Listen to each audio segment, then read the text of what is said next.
यहाँ आए हैं, काफी लोगों ने बहुत ज्ञानपूर्वक बातें कही, उन बातों को आप लोगों ने ध्यान से सुना, तो उन इतना बहुमूल्य समय आप लोगों ने यहाँ दिया, तो उसके लिए मैं आपका दिल की गहराई से धन्यवाद करना चाहता हूँ।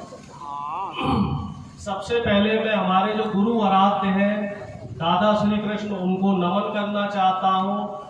आदरणीय बाबा भीमराव अंबेडकर साहब को नमन करना चाहता हूँ। बाबा साहब की एक बात सभी लोगों के जहन में है, बाबा साहब हमेशा कहते थे कि शिक्षित बनिए, संगठित रहिए और संघर्ष कीजिए। तो इन बातों को हम लोगों को अपने जहन में रखना है, संगठित रहना है, संघर्ष करना है, शिक्षा के महत्व को समझना है, क्योंकि शिक्षा ही, जो भाई साहब ने बोला है, शेरनी का वो दूध है जिसे जो पिएगा वो दहाड़ेगा।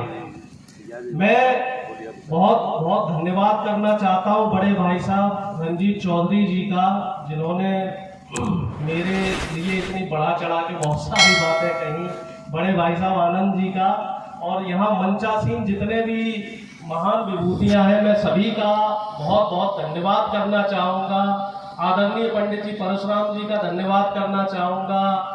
बड़े भाई साहब उत्तम चंद जी का, कन्हैया जी का धन्यवाद करना चाहूँगा, और सबसे ज़्यादा जो हमारे युवा साथी हैं, क्योंकि आज की तारीख में अगर पेशेंस की कमी है तो वो है हमारे युवा साथियों में। और मैं सुबह से बराबर देख रहा हूँ कि हमारे जो युवा साथी हैं, गोविंद है, सोनू है और तमाम साथी हैं, ये लोग बराबर धैर्य बनाकर यहाँ रुके, तो इन सब के लिए आप लोग बधाई के पात्र हैं। ज़्यादा लंबा चौड़ा भाषण नहीं दूंगा, सिर्फ दो चार बातें पे ही मैं जो हमारा जो फोकस है वो दो चार बातों पे ही रहेगा। मैं अक्सर बहुत सारे जो संगठन हैं, चाहे वो पिछड़ी जाति के हो, यादव जाति के हो, तमाम संगठनों में जाता रहा हूँ, मीटिंगें अटेंड करता रहा हूँ, पेशे से शिक्षक हूँ। मेरा सौभाग्य है कि मुझे हमारे देश की जो सबसे बड़ी डिग्री है पीएचडी डिग्री मुझे लेने का सौभाग्य प्राप्त हुआ। आगरा यूनिवर्सिटी से मैंने फिजिक्स में, भौतिक विज्ञान में पीएचडी किया। उसके बाद तमाम यूनिवर्सिटी, तमाम कॉलेज में मैंने अध्ययन अध्यापन किया। लगभग 30-20 साल के तकरीबन मैंने शिक्षण कार्य किया, और इसी दौरान तमाम जो सामाजिक संगठन हुआ करते थे, चाहे दिल्ली में रहा, पुणे भी रहा, तो सभी जगह जो बड़े बड़े संगठन थे तो सबकी मीटिंगों में गए, और वहाँ मीटिंगों में जाके ऐसा लगता था कि साहब बहुत वीर रस से जो बातें होती थी उनमें वीर रस झलकता था।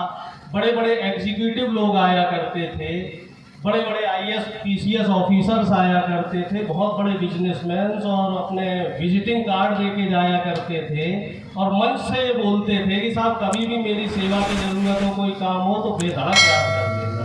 और दुर्भाग्य ये रहा कि उसके बाद जब भी उन्हें फ़ोन किया, सिर्फ मैंने ही नहीं, मीटिंग में जितने लोग आए उन्होंने जब भी किसी ने कभी भी फ़ोन किया तो वो फ़ोन नहीं उठा, वो बातें सिर्फ बातों तक ही रह गई। तकरीबन 10-12 साल मैं इस त्रासदी को झेलता रहा, और फिर मैंने बीड़ा उठाया कि चलो ठीक है, उन लोगों को जो करना है वो करें, हमारी जो कैपेसिटी है, हमारी जो क्षमता है, हम अपनी क्षमता के अनुसार जो भी है, जैसे साधारण शिक्षक हूँ, मेरी जो क्षमता है, और मेरे साथ दिल्ली एनसीआर में मेरे जैसे ही कई शिक्षक हैं। कभी आप लोगों का दिल्ली एनसीआर आना हो, उत्तम चाचा जी से मेरा नंबर लीजिएगा। जैसा भी हूँ, जितनी भी मेरी क्षमता है, मैं आपके लिए 24 घंटे तत्पर हूँ, तत्पर रहूँगा। बड़ी बात नहीं करता हूँ, जैसे हमारे समाज के लोग हैं, सिर्फ जो रोजगार के रूप में सरकारी नौकरी की तरफ ज़्यादा रुझान है भाई साहब, तो सरकारी नौकरी की तरफ रुझान रखिए, लेकिन एक चीज़ और ध्यान में रखिए कि जो मौजूदा सरकारें हैं, खास तौर से हम केंद्र सरकार और राज्य सरकार की बात करें, तो ये मौजूदा सरकार सरकारी नौकरियां खत्म करने का काम कर रही है। जब से केंद्र में 2014 में मौजूदा सरकार केंद्र में आई है, 24 से ज़्यादा गवर्नमेंट पीएसयूज को निजी हाथों में दे दिया गया है। तो साहब, सरकारी नौकरी की तरफ ज़्यादा मोह मत रखिए, प्राइवेट नौकरी में जो भी बची है प्राइवेट नौकरियां, इनकी तरफ रुझान कीजिए। और दूसरा जो मुद्दा है, जो मैं निजीकरण पे मैं कह रहा हूँ कि निजीकरण, तो निजीकरण हम लोगों के लिए कैसे खतरनाक है। आप छोटा सा एग्जाम्पल लीजिए, एक सरकारी स्कूल में मान लीजिए 10 शिक्षकों की भर्ती होनी है, तो उसमें से 4 या 5 सीटें आरक्षित होंगी, जो आरक्षित वर्ग को मिलनी चाहिए। मिलती है या नहीं मिलती है वो अलग प्रश्न है। लेकिन किसी प्राइवेट स्कूल में आपने देखा है कि 10 सीटों में से 4 या 5 शिक्षकों के लिए आरक्षित पद है? क्या है? नहीं है। तो हमें इस तरफ भी ध्यान देना है। हमें सिर्फ नौकरी लेने वाला ही नहीं बनना है। अगर हम सक्षम हैं, चौधरी साहब सक्षम है, तो आपको नौकरी देने वाला भी बनना है। मैंने सुबह भाई साहब से बात की थी कि क्या बलिया में हमारे समाज का कोई डिग्री कॉलेज है, प्राइवेट डिग्री कॉलेज है? भाई साहब ने कहा नहीं है। तो क्यों नहीं है? होना चाहिए।